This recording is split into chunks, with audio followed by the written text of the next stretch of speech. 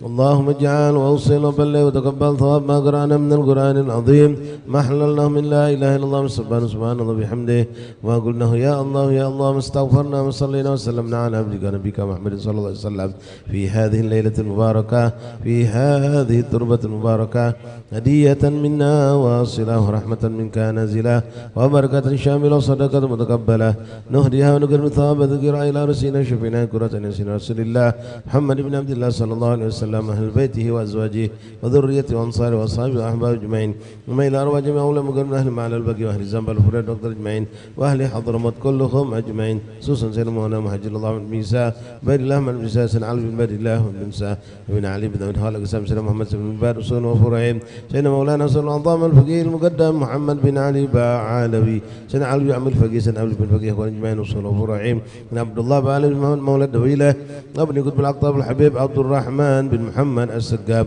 ومن في طبقته محمد بن سلم الله محمد بن مريم محمد بن علي مولى الدين وصول وفرعين أبي بكر سكران عمر خضر إخوان أجمعين بن علي بكر سكران الله الأكبر بن عبد الرحمن المكاشف بن بكر الدين وأخي حسين والحبيب أحمد بن الأكبر والحبيب أحمد بن بجح حداب مولى إذا بشوف فخر وجشوف كم سالم قد بن التواصل بن العطاس شال البارس قد بن الشر وثلبان بن عبد الله بن الحداد والأحمد بن زين الحبشي ومحمد بن زين المسلمين والحبيب عبد الرحمن عبد الله بن الفقيه والحبيب حامد بن عمر بن فري والعبد الله بن السقاف عبد الله بن علي الإدرس وصولهم وفرهم جميع سادتنا اللي بقلبي ثم إلى أرواح كافة المعلف قرب النافعة مصنف قرب النافعة مشايخ الحضرة والأذكار والأوراد والأحزاب أنظمة صلوات مناجات كلهم أجمعين خصوصا اللي قرأنا كتبهم أورادهم وأوزاهم وأنظماتهم وصلواتهم دعواتهم مناجاتهم في معهدنا في مجلسنا في أيام في أوقاتنا ثم إلى أرواح كافة علماء أهل هذا البلد أهل بالمبان دار السلام كلهم أجمعين خصوصا سادتنا وأباؤنا وأشرافنا وصول أهل هذا التربة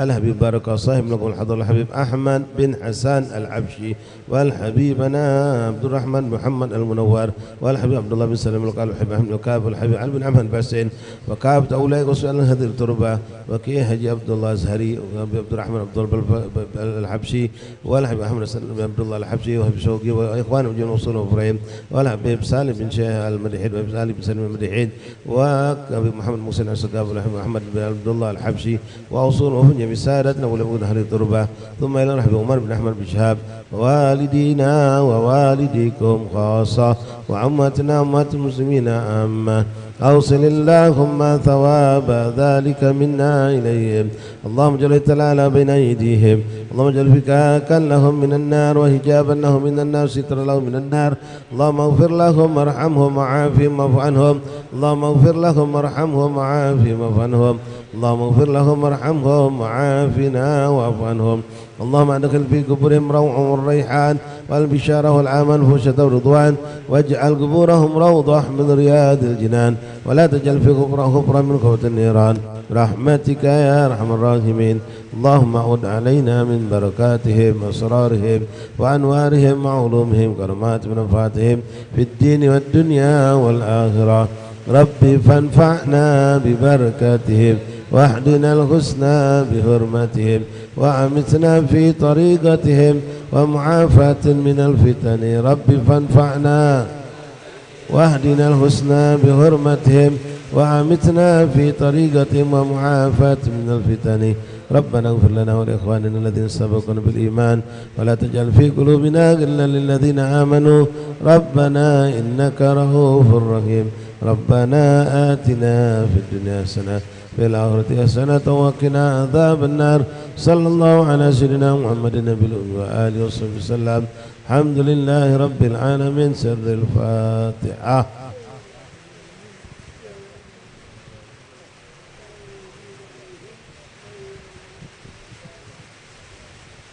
ربنا تقبل منا إنك أنت العليم برحمتك يا أرحم الراحمين وصلى الله وسلم الحمد لله رب العالمين.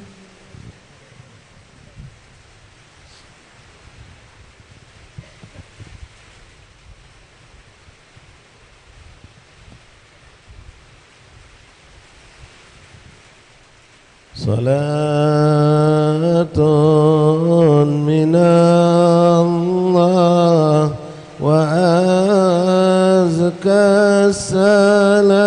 السلام عليكم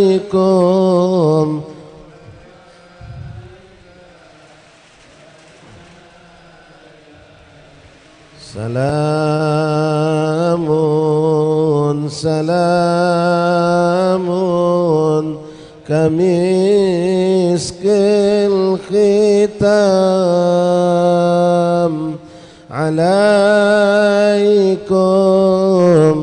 أحيبا بنايا كرام ومن ذكرهم أنسنا في الظلام ونور لنا بين هذا الأنام سكنتم فؤادي ورب العباد وأنتم مرامي وأقصى المراد سلام سلام كمسك الختام عليكم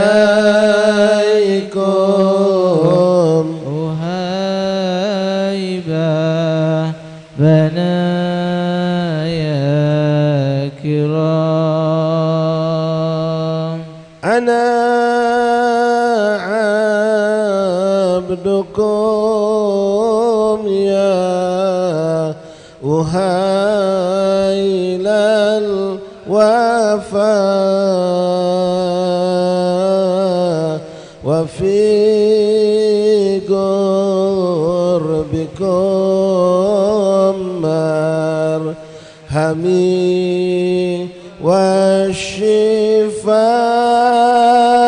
والشفاء فلا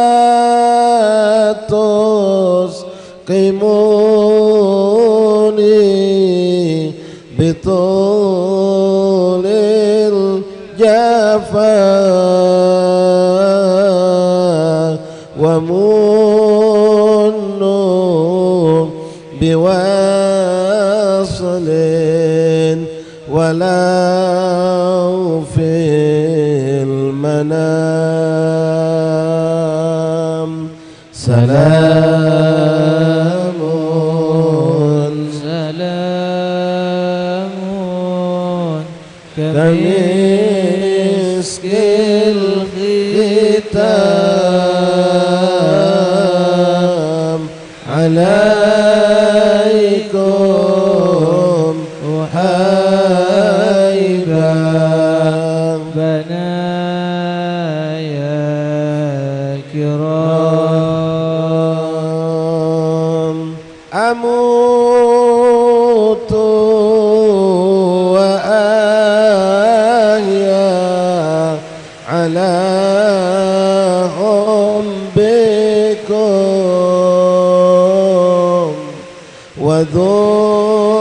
وذلي لديكم وعزي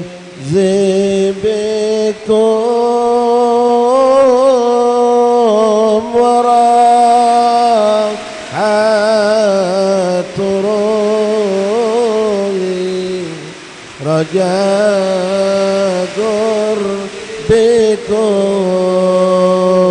قربكم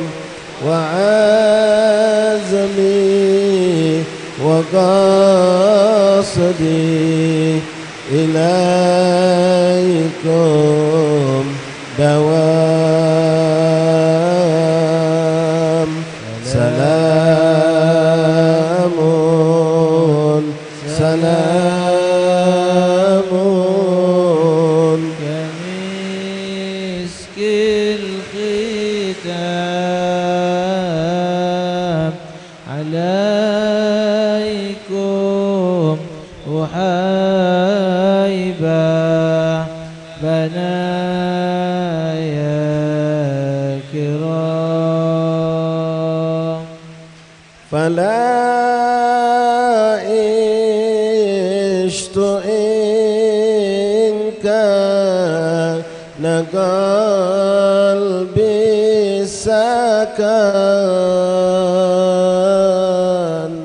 إلى البعد عن أهله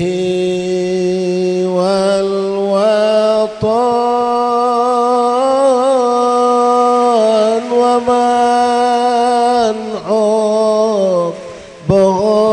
حبهم في الحشا قد قطن وخام رميني جميع الإضام سلام سلام كمسك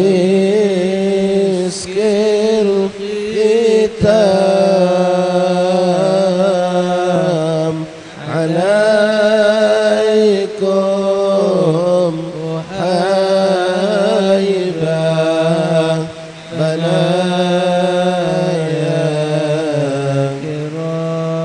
كرام إذا مر بالقلب بذكر الحبيب ووادي الحقيقي وذاك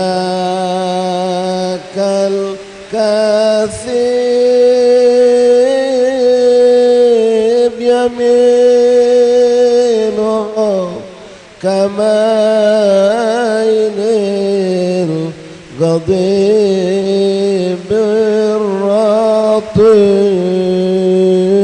الرطيب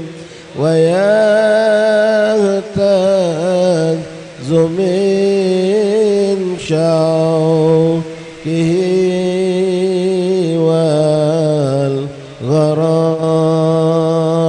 والغرام سلام سلام كمسك الختام عليكم أحيبا بنايا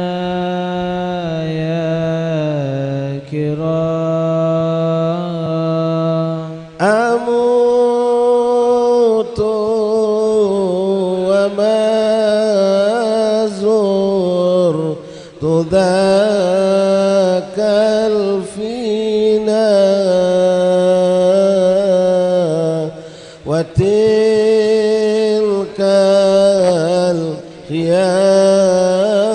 القيامة وفيها المنى ولم أدن يوما مع من دنا لا ثميل محيا وشرب المدام سلام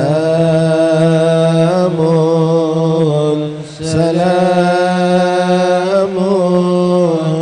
كمسك الختام عليكم وحيبا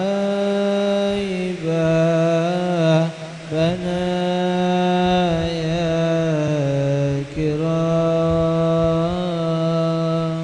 لئن كان هذا فيا غربتي ويا طول حزني ويا كربتي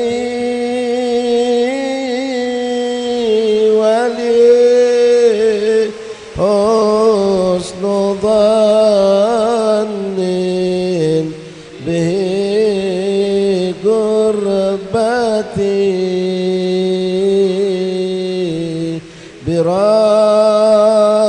بربي وحسبي به يا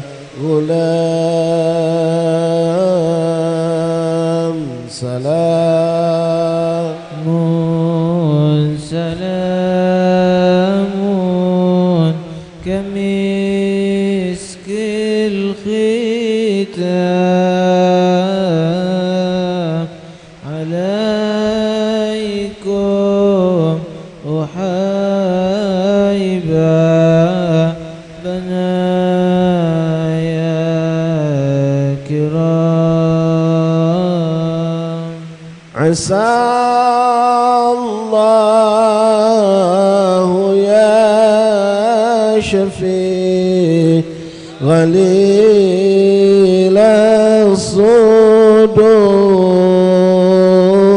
الصدود بوصل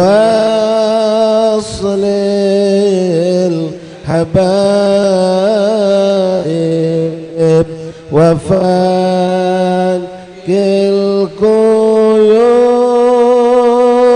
القيود عسى الله يا شفيع غليل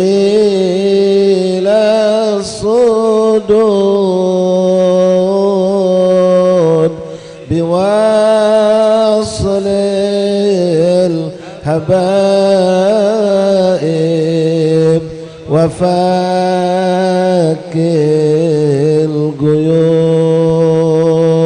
القيود سلام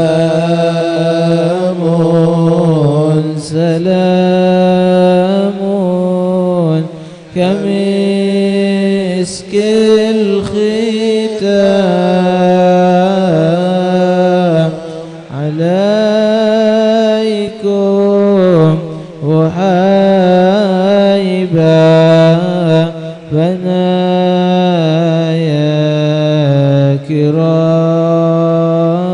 كرام عسى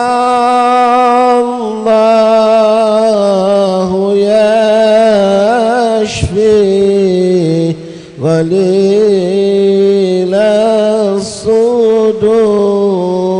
الصدود بوصل habaib wafakil quyud farabbi rahimun karimun wadud yajudu ala may yashabil maram salamun salamun kamiskil khitam alaikum uhaiba banaya kiram. Ikhwan, mengambil waktu mustajab di tempat yang mustajab. Kita memang sudah biasa di tempat ini dalam ziarah membaca qasidah Al-Habib Alwi bin Ahmad Bahsin. Doa qasidah yang beliau susun untuk memperkuat, menolong perjuangan umat Islam Palestina khususnya dan untuk menghancurkan, membinasakan Yahudi. Jadi kita baca bareng malam ini, kita ulangi 3 kali. Setelah itu nanti kita baca salawat Habib Alwi Bahsin. Yang tidak dapat lembaran mungkin ada di HP-nya, silakan buka di HDF-nya dan apapun yang wasilan tumpunya. Bismillahirrahmanirrahim. Alhamdulillahi rabbil alamin. Allahumma salli wa sallim ala sayyidina Muhammadin wa ala ali sayyidina Muhammad. يا ربنا يا ربنا انصر لنا جيوشنا أيدهم بقوة على اليهود المعتدين يا الله يا رب دمر اليهود ناكثين للعهد وارسل عذابا دائما على طغاة الظالمين يا الله يا ربنا بالمصطفى وآله أهل الوفا فرج بهم كروبنا وارحم جميع المسلمين يا الله وابلع عليه المرتضى جل يا إلهي بالرضا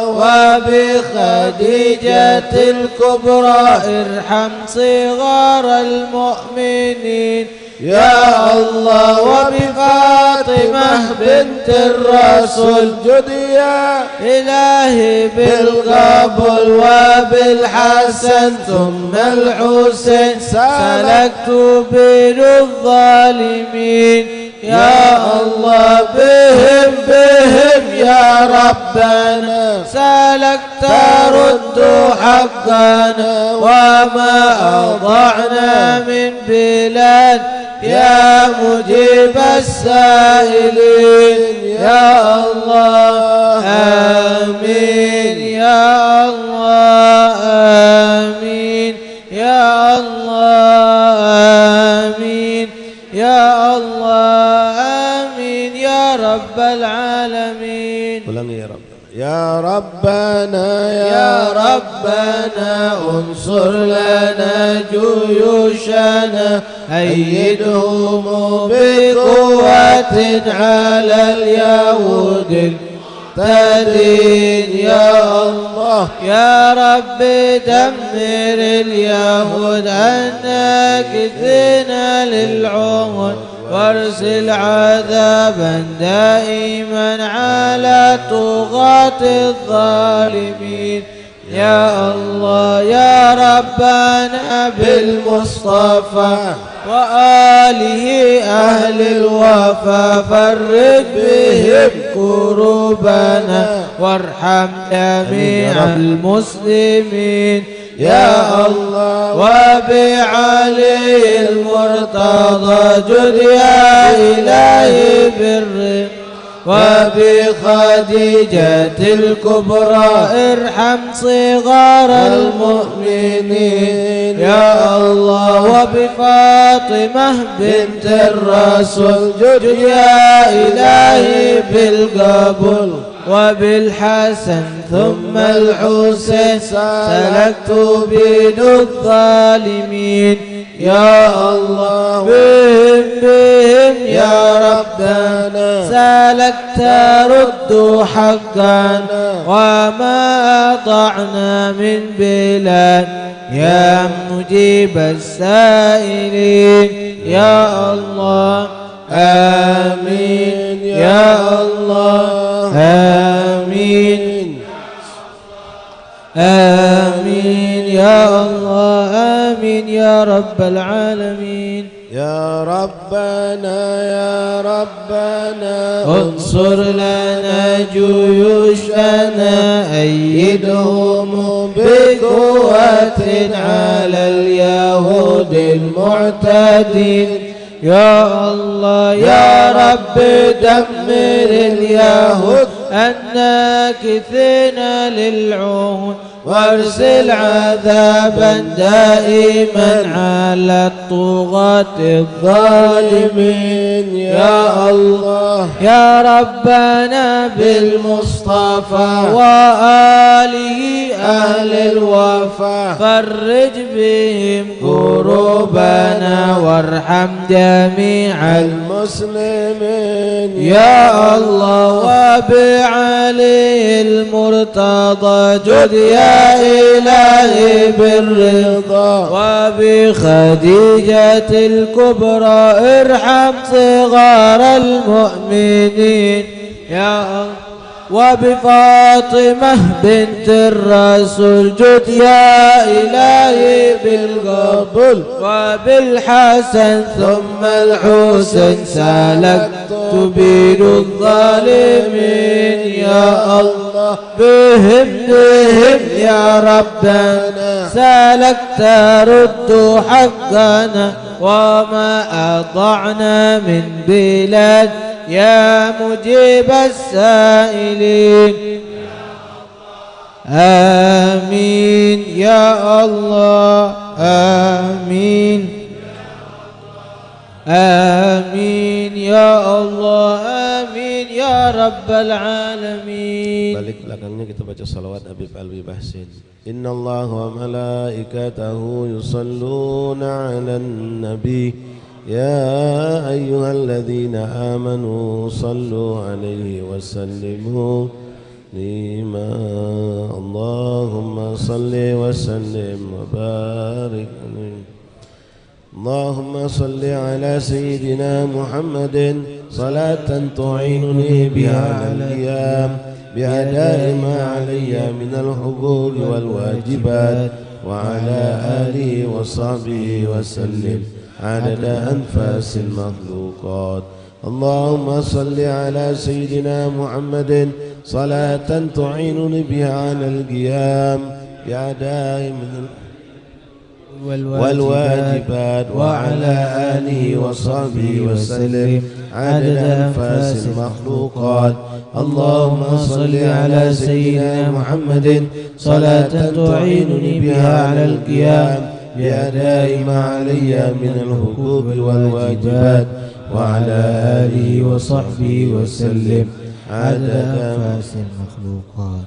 اللهم صل على سيدنا محمد صلاة توفقني بها على ترك المنهيات واجتناب المنكرات وعلى آله وصحبه وسلم عدد حركات وسكنات المخلوقات. اللهم صل على سيدنا محمد صلاة توفقني بها على ترك المنهيات واجتناب المنكرات وعلى آله وصحبه وسلم عدد حركات وسكنات المخلوقات. اللهم صل على سيدنا محمد صلاة توفقني بها على ترك المنهيات واجتناب المنكرات وعلى آله وصحبه وسلم عدد حركات وسكنات المخلوقات. اللهم صل على سيدنا محمد صلاة تغفر بها الذنوب وتستر بها العيوب وتكشف بها الكروب وتنيل بها كل مطلوب بجاه النبي المحبوب وعلى آله وصحبه وسلم عدد كل شيء. اللهم صل على سيدنا محمد صلاة تغفر بها الذنوب وتستر بها العيوب وتكشف بها الكروب وتنيل بها كل مطلوب بجاه النبي المحبوب وعلى آله وصحبه وسلم عدد كل شيء. اللهم صل على سيدنا محمد صلاة تغفر بها الذنوب وتستر بها العيوب وتكشف بها الكروب وتنيل بها كل مطلوب بجاه النبي المحبوب وعلى آله وصحبه وسلم عدد كل شيء. اللهم صل على سيدنا محمد صلاة وسلام تنظرنا بها في سلك سلفنا الأخيار وعلى آله الأطهار وصحابته الأبرار وسلم تسليما كثيرا يرضى بها عنا ربنا العزيز الغفار. اللهم صل على سيدي وحبيبي محمد المختار صلاة وسلاما تنظمنا بها في سلك سلفنا الأخيار وعلى آله الأطهار وصحابته الأبرار وسلم تسليما كثيرا يرضى بها ربنا العزيز الغفار. اللهم صل على سيدي وحبيبي محمد المختار صلاة تنظمنا بها في سلك سلفنا الأخيار وعلى آله الأطهار وصحابته الأبرار وسلم تسليما كثيرا يرضى بها عنا ربنا العزيز الغفار. اللهم صل على سيدنا محمد الذي سعد من لبى دعوته وتبع شريعته ولم يخالف سنته وأحب أهل بيته وعترته وعلى آله وصحبه وسلم. اللهم صل على سيدنا محمد الذي سعد من لبى دعوته وتبع شريعته ولم يخالف سنته وأحب أهل بيته وعترته وعلى آله وصحبه وسلم. اللهم صل على سيدنا محمد الذي سعد من لبى دعوته وتبع شريعته ولم يخالف سنته وأحب أهل بيته وعترته وعلى آله وصحبه وسلم. تقبل الله منكم. تقبل يا كريم. بسم الله الرحمن الرحيم. الحمد لله رب العالمين حمدا شاكرين حمدا ذاكرين حمدا يوافي نعمه ويكافي مزيده. يا ربنا لك الحمد كما ينبغي لجلالك الكريم عظيم سلطانك. اللهم صل وسلم وبارك وكرم على سيدنا محمد الفاتح لما أغلق والخاتم لمن سبق ناصر الحق بالحق والهادي إلى صراطك المستقيم وعلى آله وصحبه حق قدره ومقداره العظيم. معاشر الحبايب معاشر الأساتذة معاشر الإخوان زائرين رحمني رحمكم الله. Assalamualaikum warahmatullahi wabarakatuh. Alhamdulillah, alhamdulillah di malam ke-23 daripada bulan Zulhijjah kembali kita dikumpulkan Allah di tempat yang penuh dengan keberkahan, dengan suasana yang penuh dengan keberkahan. Inda nuzul matar, inda nuzul ghais, waktu mustajab di doa. Dan kita pun berada di tempat yang tanpa diragukan juga adalah mustajab di doa, magam para awliya Allah. Dan pengamalan yang kita lakukan juga adalah semuanya memancing dan meminta rahmat Allah. Semoga apa yang kita niatkan, apa yang kita baca, apa yang kita minta pada malam hari ini Allah ijabah, Allah berikan, terutama untuk pertolongan saudara-saudara kita yang ada di Palestin, adapun dimanapun mereka berada yang terzalimi oleh tangan-tangan orang-orang kafir Yahudi. Dan semoga Allah Subhanahu wa taala melindungi guru-guru kita, orang tua kita, saudara-saudara kita dari segala keburukan. Apa niat-niat kita punya niat, guru-guru kita punya niat dijabah dan dimudahkan oleh Allah Subhanahu wa taala. Amin ya rabbal alamin. Ikhwan rahimakumullah, alhamdulillah tsumma alhamdulillah. Pada malam hari ini sebagaimana biasa setiap bulan kita melaksanakan ziarah. Setelah alhamdulillah 3 malam berturut-turut kita melaksanakan ziarah ke pemakaman Aulia Allah, dimulai Lailatul Ahad kemarin di Kambang Koci, pemakaman Aulia Kambang Koci, Peti Kemis Pembaru. Kemudian kita lanjutkan ke makam Kiai Morogan Lalu semalam kita berkumpul di Magam Al-Habib Agil bin Muhammad bin Yahya atau Datuk Agil, dan malam hari ini alhamdulillah diizinkan Allah kembali kita duduk di pemakaman Auliyaillah Magam pada Telaga Swida, khususnya di tempat Gubah Al-Habib Ahmad bin Hasan Al-Habsyi, yang insyaallah hari Sabtu nanti kita akan bersama-sama menghadiri haul beliau, Sahibul Magam Al-Habib Ahmad bin Hasan Al-Habsyi. Selanjutnya kita pun akan mengikuti haul Habib Ali bin Salim Madihid dan haul Habib Umar bin Ahmad bin Syahab pada besok harinya. Mudah-mudahan Allah sehatkan badan kita, Allah baguskan niat kita, Allah jadikan kita orang yang hadir secara zahir batin dan mendapatkan keberuntungan yang besar dengan niat kita menghadiri haul tersebut. Bima nawah Habib Alwi bin Ahmad Bahsin, karena beliaulah yang pertama mencetuskan, memprakarsai adanya haul Al-Imam Al-Arif Billah Al-Habib Ahmad bin Hasan Al-Habsyi. Itu Habibana Habib Ali Bahsin yang magamnya dimakamkan di tempat ini, yang tadi kita baca salawat dan munajat beliau, memiliki niat-niat yang hebat, niat-niat yang agung, niat-niat yang tinggi. Maka kita niatkan dengan niat beliau, khususnya ketika hadir di haul Al-Habib Ahmad bin Hasan Al-Habsyi ataupun di haul-haul lainnya. InsyaAllah dengan ngentol masuk ke niat-niat beliau, kita akan mendapatkan pemberian Allah yang besar di kehidupan dunia, di alam barzah ila yaumil qiyamah insyaallah taala. Masyaallah ahbab rahiman rahimakumullah. Untuk malam hari ini mungkin kita tidak ada pembacaan kitab mengingat suasana hujan, dan juga untuk mempersingkat waktu, malam hari ini kita akan bersama-sama insyaallah mendengarkan tausiah nasihat mau'izatul hasanah dari salah seorang ustaz muda kita yang insyaallah kita doakan beliau dan juga teman-teman yang lainnya yang akan juga menikah di haul Ustaz Umar bin Ahmad Syahab. Ya, ada 7 pasang atau mungkin lebih.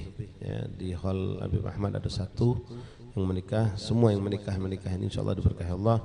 Masuk beliau Sayyid Al-Fadil Ahmad Nabil bin Ali bin Muhammad bin Abdullah Al-Habsyi. Kita sengaja minta beliau untuk menyampaikan nasihat ini, mudah-mudahan bermanfaat untuk kita semua. Pada Sayyid Nabil, Fali tafadhal mashkura. Sallu ala Muhammad.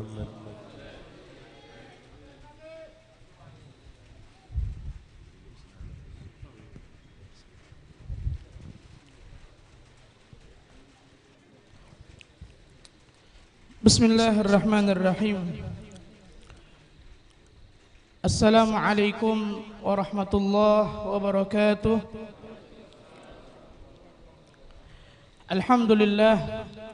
Alhamdulillah rabbil alamin, wa bihi nasta'inu ala umuri dunya waddin, wassalatu wassalamu ala ashrafil anbiya'i wal mursalin, sayyidina Muhammad bin Abdullah sadiq wa'adul amin, wa ala alihi wa sahbihi ajma'in. Subhanaka la ilma lana illa ma 'allamtana innaka antal alimul hakim, wa tub alaina ya Rabb innaka antat tawwabur rahim. Birahmatika ya arhamar rahimin.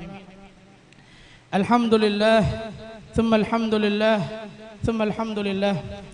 Segala puji bagi Allah Subhanahu wa taala yang mana atas limpahan rahmat karunia serta anugerah dari Allah Subhanahu wa taala, Allah kumpulkan kita di tempat yang insyaallah tidak diragukan lagi akan penuh dengan keberkahan, di tempat yang insyaallah akan turun pandangan dari Allah Subhanahu wa taala, di tempat yang insyaallah dengan berkumpulnya kita tempat ini dalam keadaan yang baik, di waktu yang baik, dengan cuaca yang baik, fa insyaallah Allah jadikan kita semua keturunan kita menjadi orang-orang yang baik.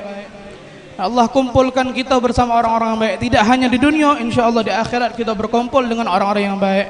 Amin ya rabbal alamin. Salawat beserta salam tak lupa kita haturkan kepada junjungan kita Nabi besar Muhammad sallallahu alaihi wa ala alihi wasallam beserta para sahabat beliau, para keluarga dan para pengikutnya hingga hari kiamat kelak. Ma'asyiral hadirin rahimani wa rahimakumullah. Di hadapan kita banyak orang-orang yang baik, banyak orang-orang yang soleh, banyak orang-orang yang mungkin memiliki kedekatan dengan Allah jauh dibandingkan kita. Kalau nak kita nilai diri kita, kalau kita nak nilai tahu siapa diri kita, yang tahu hanya diri kita masing-masing. Dan mungkin dengan berkat kumpul kita bersama mereka, Pak, insya Allah Allah kumpulkan kelak kita bersama mereka di hari kiamat kelak. Dengan keberkahan mereka insya Allah Allah angkat derajat kita. terkhusus guru-guru kita. Amin ya rabbal alamin. Ma'asyiral ikhwan hadirin rahimani wa rahimakumullah. Bahkan pernah kami ketika itu belajar sama guru kita Sayyidul Walid Abu Ya Al-Habib Umar bin Abdul Aziz bin Abdurrahman bin Syihab. Beliau pernah nyampaikan satu faedah yang mana kata beliau, nadratul alim, pandangan, satu kali pandangan orang alim, orang soleh, orang yang punya kedekatan dengan Allah, itu bisa merubah keadaan minasyin ila zain. Keadaan yang tidak baik bisa jadi baik cuman dengan pandangan. Pandangan siapa? Pandangan orang alim, pandangan orang soleh. Insyaallah kami harapkan itu dari guru-guru kami dan orang-orang yang orang tua kami di hadapan kami ini. Mungkin dengan pandangan mereka bisa merubah keadaan kita yang banyak akan kurangnya, yang banyak akan tidak baiknya. Dengan pandangan mereka insyaallah Allah ubah keadaan kita menjadi lebih baik dan lebih baik. Amin ya rabbal alamin. Ma'asyiral ikhwan hadirin rahimani wa rahimakumullah. Kita berkumpul di sini mengharap keberkahan orang-orang soleh dan juga mengingat keadaan zaman yang luar biasa pada saat ini, di zaman yang penuh dengan fitnah sana sini luar biasa. Di zaman yang mana zaman sekarang ini, perihal yang sifatnya dosa, perihal yang sifatnya maksiat dianggap biasa, karena saking banyaknya hal-hal tersebut dilakukan oleh kebanyakan manusia. Banyak, bahkan bisa mereka menganggap biasa hal-hal yang sebenarnya menakutkan. Macam ada aplikasi yang kita sekarang tahu yang bisa baca wong baku selfie di ngako ngayon, oi guys panas guys. Sekarang aku bertemu di ngako dengan kawan-kawan aku. Aplikasi apa nama AI itu? Main-main kena ngako, padahal ngako yang kita tahu luar biasa mengerikan. Bahkan Sayyidina Abdullah bin Mas'ud radhiyallahu taala anhu, beliau pernah ditanya, gila li Ibnu Mas'ud, beliau ditanya, hadithna anin nar kaifa hiya, ceritakan cak mano keadaan ngako itu wahai Abdullah, wahai Imam Abdullah bin Sayyidina Abdullah bin Mas'ud, cak mano ngako itu keadaannya cak mano. Beliau nyuk jawaban yang singkat. Apa kata beliau? Idza ra'aitaha la zalat qalbaka min makani. La zalat qalbuka min makani. Kalau kau nyingoknya, kalau kau bertafakur, merenungkan macam mana segamnya ngaku itu, hati kau bakal bergeser dari tempatnya. Karena ngapa? Karena takut luar biasa. Dan zaman sekarang karena fitnah yang luar biasa ngaku jadi mainan. Wal iyadzubillah. Padahal belum tentu juga kita bakal selamat dari api neraka-Nya Allah Subhanahu wa taala. Insyaallah kita di zaman kita mengamalkan doa yang setiap habis salat, Allahumma ajirna minan nar. Insyaallah Allah selamatkan kita, keluarga kita dari api neraka-Nya Allah Subhanahu wa taala. Amin ya rabbal alamin. Di zaman yang penuh dengan fitnah ini, kita pernah dengarkan dari guru-guru kita, nasihat orang-orang tua kita dulu, minimal 4 perkara jangan sampai kita lepaskan. Kuatkan 4 perkara ini, amalkan 4 perkara ini, jaga 4 perkara ini untuk diri kita pribadi dan juga keluarga kita. Apa 4 perkara itu? Yang pertama jelas, as-shalah, salat. Jaga salat, perbagus salat kita. Karena salat ini tanha 'anil fahsya'i wal munkar. Dapat mencegah perbuatan keji dan munkar. Kadang ada wong masih waktu sudah salat, sedang jaga salat, tapi kadang-kadang masih ngelakuin kemungkaran. Yang namanya salat ini, nak sebejat apapun wong, nak semaksiat apapun wong, selagi dia masih menjaga salat, insyaallah ada kemungkinan besar dia mudah untuk bertobat kepada Allah. Tapi kalau wong sudah sering bermaksiat, plus meninggalkan salat pula, waliyadzubillah, bisa jadi sangat jauh, bakal kecil kemungkinan dia untuk menuju taubatnya Allah Subhanahu wa taala. Karena salat wong ketika bahkan di dalam syariat kadang-kadang ada wong nganggep ngeri, jijik dengan tukang maksiat, macam tukang narkoba, laku zina dan lain sebagainya. Wong ngeri, nanda duduk sama dia, nanda ini. Ngapu? Segam. Memang mereka salah, memang mereka ada apa? Memang perbuatan mereka kok kotor, memang perbuatan mereka maksiat, memang perbuatan mereka dosa besar. Tapi ketika ada wong di rumah gitu yang biasa ninggalkan sholat, dianggap biasa. Subuh jam 7, bukan sekali, setiap hari jam 7. Maksiat itu, dosa, ninggalkan sholat. Tapi dianggap biasa. Karena ngapo? Ndak sadar itu buang maksiat. Karena sering sudah terbiasa. Sehingga perbuatan tadi dianggap ya biasa. Padahal itu dosa. Sering ini kalau sholat. Bukan waktunya lagi jam 7 sholat subuh. Bukan waktunya lagi. Waliyadzubillah. Maka dari itu yang pertama dan yang paling utama sholat. Perbagus sholat kita. Usahakan sholat insya Allah kalau bisa berjamaah. Itu yang pertama, sholat. Yang kedua, yang harus kita jaga di zaman yang penuh dengan fitnah ini, insya Allah bisa membuat kita terhindar dari fitnah-fitnah di akhir zaman ini. Apa yang kedua? Hadiri pengajian ilmu.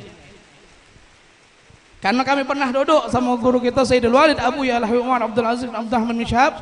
Beliau pernah nyampaikan, kami itu waktu itu belajar kitab Balaghah. Beliau nyampaikan satu hadis daripada Rasulullah SAW, yang mana Rasulullah nyampaikan hadis ini sama Imam Ali. Apa kata Rasulullah? Ya Ali, ma marra 'alal mar'i, wahai Ali, tidaklah berlalu atas satu orang, atas seseorang, arba'ina yauman, 40 hari, walam yujalisil ulama, tidak duduk sama orang alim, tidak duduk di majelis ta'lim, tidak hadir di pengajian ilmu. Apa kata Rasulullah? Illa qasa qalbuh, kecuali hatinya bakal keras. Kalau sudah hati keras, sulit untuk menerima kebaikan. Kalau sudah hati keras, susah untuk menerima kebaikan. Kalau hati sudah keras, maka kebaikan yang bakal masuk tidak bakal sampai ke hatinya. Kebaikan yang sampai ke telinganya tidak bakal sampai ke hatinya. Ngapa? Hatinya sudah keras. Siapa mereka ini? Wong yang 40 hari berlalu harinya tidak duduk di majelis ta'lim, tidak duduk sama ulama. Tidak sampai di situ kata Rasulullah, dia bakal terbiasa dengan dosa besar. 40 hari tidak duduk di majelis ta'lim, tidak duduk sama orang alim, tidak duduk sama ulama, hatinya bakal keras dan dia bakal terbiasa dengan dosa besar, bukan dosa kecil. Dosa besar bakal terbiasa. Waliyadzubillah. Bahkan ada Imam Fatah Al-Musili, beliau pernah ditanya, beliau mau memisalkan. Kata beliau, alaisa bimarid, bukankah wong yang sakit itu idza mana'a anhu at-ta'am, kalau dia mencegah dirinya dari makan, wasyarab, minum, wadawa, dan mengonsumsi obat-obatan, dia bakal mati. Sebabnya yang namanya mati, yang namanya mati memang ajal di tangan Allah. Tapi itu bisa jadi sebab. Sebab apa? Sebab dia bakal meninggal. Bukankah itu juga kata beliau? Wong yang 3 hari berlalu harinya tidak tersiram hatinya dengan kalam-kalam hikmah, dengan nasihat-nasihat. Yang namanya kita masih butuh nasihat, yang namanya kita masih butuh bimbingan. Ibarat kata kita ni masih cak budak kecil yang baru berjalan. Bukan yang sudah mantap pacak belagian, tidak. Kita nak gapai ngapatkan menggapai surganya Allah Subhanahu wa taala itu, kita ni diibaratkan sebagai budak kecil yang masih berjalan latihan. Kalau budak kecil kan dia agak wong tuanya, diiming-imingi dengan sekelat lain sebagainya. Nah, jalan 2 langkah nyampak lagi, tegak lagi. Ngapo? Pengen dapat sekelat lagi, pengen dapat mainan tadi, nyampak lagi. Itulah juga kita. Kadang kita ni nak ngapai surganya Allah dengan amal, kadang-kadang nyampak lagi, maksiat lagi, dosa lagi, lalai lagi, malas lagi, tegak lagi gitu. Habis itu nyampak lagi, itulah gitu. Tapi kita tetap berusaha. Ojong-ojong nyingok tadi, wong tua yang nyingok budak kecil tadi nyampak, akhirnya marah dewek. Itu juga. Akhirnya kita temudah dewek, terbiasa dewek untuk melakukan perbuatan baik. Maka dari itu yang kedua yang mesti kita jaga, dalam pada saat ini majelis ta'lim. Duduk di majelis ta'lim. Apalagi kita masih banyak kurang. Solat kita benar apa tidak? Tahu tak rukun-rukunnya? Sah tak solat kita? Benar tak solat kita? Cak mana tata cara kita? Cak mana wuduk kita? Cak mana banyu hukumannya dan lain sebagainya. Ada ilmunya kalau. Bahkan di antara syarat amal ibadah kita diterima atau tidak, yang mana harus tahu dulu cak mana tata cara ibadah tersebut. Ibadah baik tanpa dilandasi ilmu la yuqbal, tidak bakal diterima oleh Allah Subhanahu wa taala. Itu yang kedua yang harus kita jaga di zaman sekarang ini. Yang ketiga, perbanyak membaca Al-Qur'an. Perbanyak membaca Al-Qur'an karena Al-Qur'an bisa membersihkan hati kita. Kadang-kadang gitu nih duduk sama wong, ngawas dikit wong cak ini unyam, wong cek ini unyam. Ngapo? Masih hati kita nih dipenuhi dengan kotoran hati. Bahkan ketika kami belajar dulu di rumah, guru kita Ustaz Syukri dulu pernah ngenjuk tahu, pernah ngajari. Yang mana cara ini insya Allah mudahkan kita untuk husnuzon sama wong. Apa kata beliau? Ketika antum keluar dari sakan itu tempat tidur, menuju ke masjid untuk melakukan kegiatan pesantren waktu maco wirid, sholat berjamaah dan lain sebagainya. Ketika antum berjalan, niatlah minta sama Allah, ya Allah dudukkan aku, jangan kau dudukkan aku kecuali sama orang baik, sama yang kau cintai. Akhirnya mau tak mau kita sudah berdoa, kita nyari tempat yang kosong, kita duduk di situ. Pas tahu-tahu ada orang samping itu, ini orang baik. Doaku dijawab oleh Allah. Ini orang baik. Samping kiri aku orang baik. Ini salah satu cara yang beliau pernah ajarkan kepada kita. Jadi memudahkan gitu.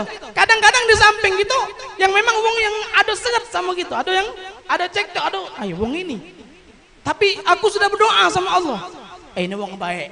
Ini wong soleh. Ini wong dicintai oleh Allah. Itu salah satu cara yang memudahkan kita untuk berhusnuzon sama wong.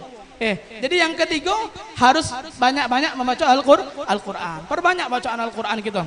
Jangan sampai hari kita lepas lewat juga Al-Quran. Tidak muka Al-Quran sama sekali. Jangan sampai. Minimal kalau bisa sejus itu sudah masya Allah di zaman sekarang ini. Tidak kata istilah tidak sempatkan waktu untuk membaca Al-Quran. Karena ada cerita juga budak kecil yang ngomong sama yai, katanya buat apa kita banyak-banyak baca Al-Quran? Tidak baca juga, tidak paham juga apa makna isi Al-Quran. Tidak tahu juga kata. Akhirnya senyum yainya tadi, ngomong sama cucunya. Ini ada sampah, pokoknya sampah keranjang sampah ditumpahnya. Nah, mbek banyu dari ke sumur tadi unjal ke bak. Unjal sekali dua kali. Yang namanya keranjang tidak bakal penuh bak tadi. Bau setengah jalan habis lagi, akhirnya marahlah budak kecil tadi. Ya ini ngolahkan aku katanya. Ngolahkan aku. Ini tidak bakal penuh. Ngapa mustahil ini keranjang. Akhirnya tuh mbeknya keranjang tadi. Nah, kau bedakan keranjang yang aku unjuk tadi sama keranjang yang sekarang. Apa yang kau dapat bedakan? Bersih yai. Yang tadi berdebu, kotor, yang namanya bekas sampah, kotor. Akhirnya sekali, dua kali dibuat unjal. Itu juga hati gitu. Walaupun kita tidak paham apa isi Al-Quran, tapi sering kita banyak baca Al-Quran. Tapi jangan sampai juga baca Al-Quran sampai belepotan. Nak ngejar target sehari 3 juz, ujung-ujung maconya tidak benar. Tidak, itu salah juga. Banyak baca Al-Quran tapi dengan benar. Bacaan Al-Qurannya dengan benar. Apalagi kalau sekarang ada musim ada baca Al-Quran setiap malam ada halaqah. Minimal setengah juz. Yang penting untuk membenarkan bacaan Al-Quran gitu. Ini sudah bagus. Baca Al-Quran gitu. Sedikit demi sedikit apa yang ada dalam hati kita daripada penyakit hati insya Allah terkikis. Itu yang ketiga. Dan yang terakhir anjuran orang soleh yang mesti kita dijaga di zaman sekarang ini apa? Yang keempat pilih teman yang baik. Karena gewang duduk ini dialah yang bakal nyetak kita ke depannya. Kita ke depan baik buruknya, bagus tidaknya tergantung gewang duduk itu. Kata Rasulullah sallallahu alaihi wasallam bersabda, al-mar'u ala dini khalili. Seorang itu agamanya, akhlaknya, budi pekertinya bagus tidaknya tergantung siapa gewangnya. Kadang ada wong yang tak senang dengan majelis taklim, tapi dia berkawan sama yang hobi majelis taklim. Kapan sore ini di sini, sore ini di sini. Dia yang mau, cak lemak nih, nyoba sekali, lemak 2 kali, akhirnya melok dia. Senang dengan majelis taklim. Itu juga yang tidak senang dengan sholat berjamaah di masjid, yang tidak senang dengan majelis. Kadang-kadang apa yang namanya ketika dia duduk sama yang ahli khair, insya Allah jadikan baik. Itu juga kebalikannya. Ketika ada yang senang dengan majelis taklim, tapi sering duduk sama yang leeb misalnya, yang mungkin tidak senang dengan pengajian ilmu, insya Allah bisa jadi dia bisa berbalik. Waliyadzubillah. Fa insyaallah Allah Subhanahu wa taala jago kita, Allah mudahkan kita untuk menjaga 4 perkara ini yang insyaallah kita terapkan untuk diri kita pribadi dan juga keluarga kita, dan insyaallah dengan keberkahan orang-orang saleh, dengan keberkahan guru-guru kita, dengan keberkahan orang-orang yang hadir pada malam ini, Allah tidak keluarkan kita menyelesaikan dosa-dosa kita diampuni oleh Allah Subhanahu wa taala. Amin ya rabbal alamin. Hadza ma naqulu lakum wa lafu minkum samihun ala taqsir fa inni minal muqassirin wa lafu minkum. Wassalamualaikum warahmatullahi taala wabarakatuh. Ahsantum, assalamualaikum, jazakumullah khair jazak pada al-walad Sayyid Ustaz Nabil bin Ali bin Abdullah bin Muhammad bin Abdullah Al-Habsyi atas apa yang beliau sampaikan. Mudah-mudahan kita mendapatkan faedah, mendapatkan oleh-oleh untuk menambahkan kedekatan kita kepada Allah Subhanahu wa taala. Ikhwan rahimani rahimakumullah. Memang di zaman yang penuh fitnah ini yang bisa menyelamatkan kita di antaranya adalah majelis taklim seperti yang beliau sampaikan tadi, dan juga kawan. Kawan lah yang bisa menyelamatkan kita dan juga bisa menjerumuskan kita, sebagaimana dikatakan manjalis janis. Siapa yang duduk sama sekelompok orang, dia akan menjadi bagian dari kelompok tersebut. Duduk sama yang baik, insya Allah kita selamat. Duduk sama yang tidak baik, kita akan binasa. Dalam ungkapan lain, ulama mengatakan al-buq'ah yu'athir bisyur'ah. Lingkungan itu begitu cepat mempengaruhi kita. Makanya Rasulullah SAW, di antara salah satu nasihat beliau, ketika seorang pengen mencari tempat tinggal, pengen beli rumah, pengen bangun rumah, katakanlah pengen beli rumah, Nabi tidak nyuruh jingok pintunya, jingok tiangnya, jingok jendelanya, berapa kamar, berapa lantainya, keramiknya, dapurnya, enggak. Tapi sebelum jingok rumah, kata Rasulullah, jingok dulu tetangga. Al-jar gobladar, lingkungan dulu yang bakal kita hidup di situ, bergaul di situ. Kalau lingkungan itu bagus, baik, maka insya Allah kita akan menjadi orang baik. Tapi kalau lingkungan itu tidak baik, tidak ada nuansa agama, tidak ada majelis taklim, bahkan maaf lingkungan itu komplek mungkin yang bonafit tapi isinya banyak orang kafir, tidak ada suasana Islam sama sekali, maka dikhawatirkan kita akan mendapatkan keburukan yang banyak. Jadi musahabat teman ini sangat penting ya, maka kita minta sama Allah dikenalkan dengan orang-orang baik dan mudah-mudahan kita menjadi orang yang baik pula. Masyaallah ahbab rahimakumullah. Untuk malam hari ini kita cukupkan majlis kita sampai di sini, dan insyaallah mudah-mudahan kita jumpakan Allah lagi di pertengahan bulan yang akan datang dengan ziarah yang sama insyaallah taala. Qal Al-Habib Ahmad bin Hasan Al-Habsyi, yang antum hadiri dengan niat yang baik dan kalau bisa ambil bagian dalam berkhidmah. Ya, walaupun ngobeng atau ngumpulkan nampan kotor, melok berbuat kebajikan walaupun yang kecil. Karena kita tidak tahu dari mana kita dapat faedah dari hal itu. Apakah lewat yasin tahlil yang kita baca, apakah lewat doa yang kita aminkan, atau lewat ceramah ulama, atau memandang wajah ulama ataupun musafaha, atau mungkin lewat khidmah. Kita berharap dapat dari segala-galanya. Tapi boleh jadi ada orang yang tidak mendapatkan semua, tapi dapat bagian yang dia tidak sadari sendiri seperti itu. InsyaAllah mudah-mudahan semua acara-acara hall dilancarkan Allah, dibaguskan, diberkahkan insyaAllah ta'ala.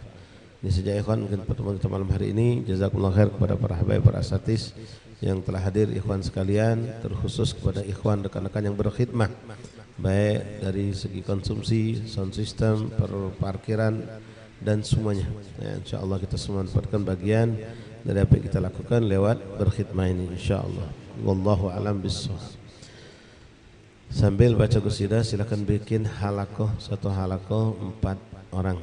Kalau bisa makannya selesai ke qasidah baru mulai makan.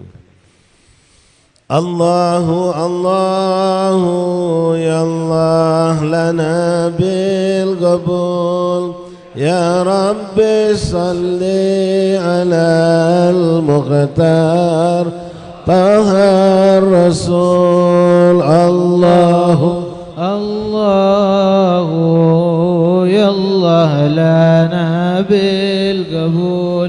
Ya Rabbi salli المختار طه الرسول على فينا باب مولانا طرحنا الحمول راجينا منه المواهب والرضا والقبول يا فرد يا خير معطي هب لنا قل واختم لنا منك بالحسنى نهار القفول الله الله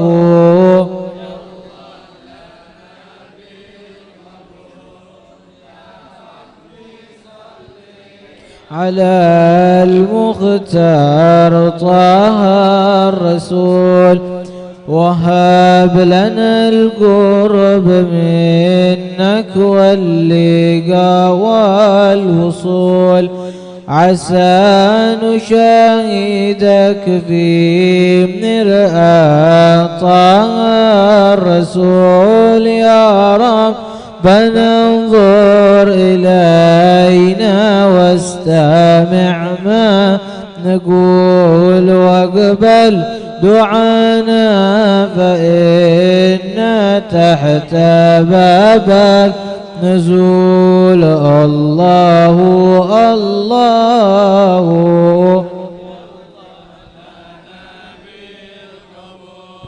يا ربي صل على المختار طه قل ضيفا بابك ولا أسنى عنه يا الله نحول وظننا في كوافر والآمل فيه طول وفي نحور الأعادي بك إلهي نصول في شهر رمضان نقومنا بالحياة والذبول الله الله يا الله لنا بالقبول يا رب صل على المختار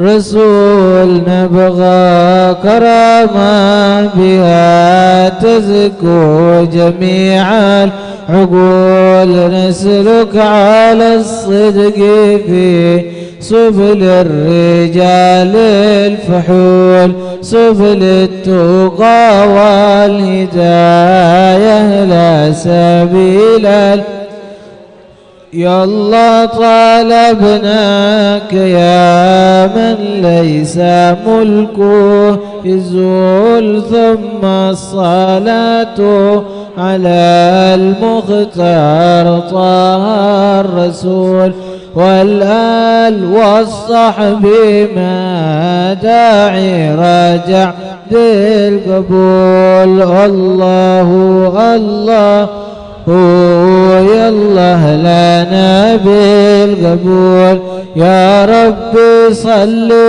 على المختار طه الرسول إلى حضرة رسول سيدنا محمد صلى الله عليه وسلم الفتوح والمنه ورسول صلى الله عليه وسلم إن الله يتقبل منكم جميع هذه الزيارة يعجل لنا ولكم بالإشارة والبشارة حطاء خير البرية إلى حضرة النبي محمد صلى الله عليه وسلم الفاتحة